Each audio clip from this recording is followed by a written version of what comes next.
বন্ধুরা, আজ বানাবো ব্রেড পকোড়া। তোমরা সবাই সন্ধ্যাবেলা বানিয়েও খেতে পারো। ব্রেড পকোড়া বানানোর জন্য কি কি উপকরণ লাগবে সেগুলো দেখো। আলু সিদ্ধ, এটা সিদ্ধ আলু নিয়ে নেব। এটা হচ্ছে গ্রেট করা গাজরটা নিয়ে নেব। এরপরে নিয়ে নেবো ধনে পাতা,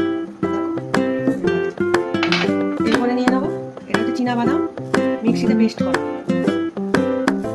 এরপরে নিয়ে নেবো কাঁচা লঙ্কা, নিয়ে নেবো একটু চিলি ফ্লেক্স, জিরে গুঁড়ো, এটা দিয়ে দেবো গোলমরিচের গুঁড়ো। দুধটা ভালো করে মাখিয়ে নেবো, দেখো একদম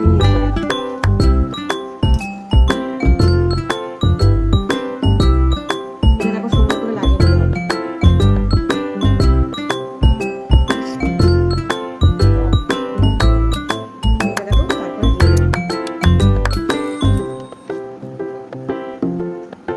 একদম সময় করে বসিয়ে দিয়েছি, কেটে নেবো দেখো।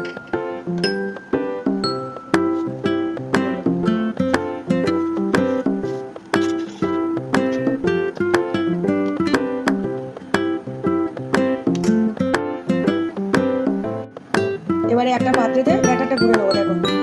বেসন নিলাম, একটু কর্নফ্লাওয়ার নেবো, পরিমাণ মতো নুন নেবো। এরপরে জল দিয়ে গুলে নেবো। দেখো বন্ধুরা, তেলটা গরম হয়ে গেছে। এরপরে বেসনে এটা চুবিয়ে নেবো। চুবিয়ে নিয়ে এটা সিমুই আছে, সিমুই গুঁড়ো করে রেখে সিমুই গুঁড়ো করা আছে, এটা একটু নিয়ে উল্টে পাল্টে নিয়ে গরম তেলে দিয়ে দেবো। দেখো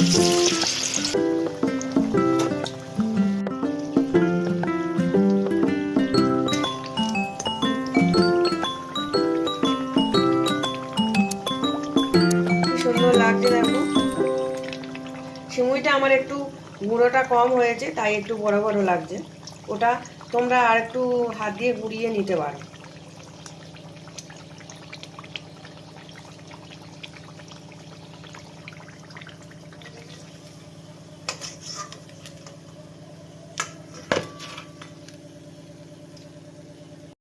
দেখো বন্ধুরা, আমার ব্রেড পকোড়া তৈরি হয়ে গেছে। ব্রেড পকোড়া সসের সঙ্গে খেতে খুবই সুন্দর লাগে।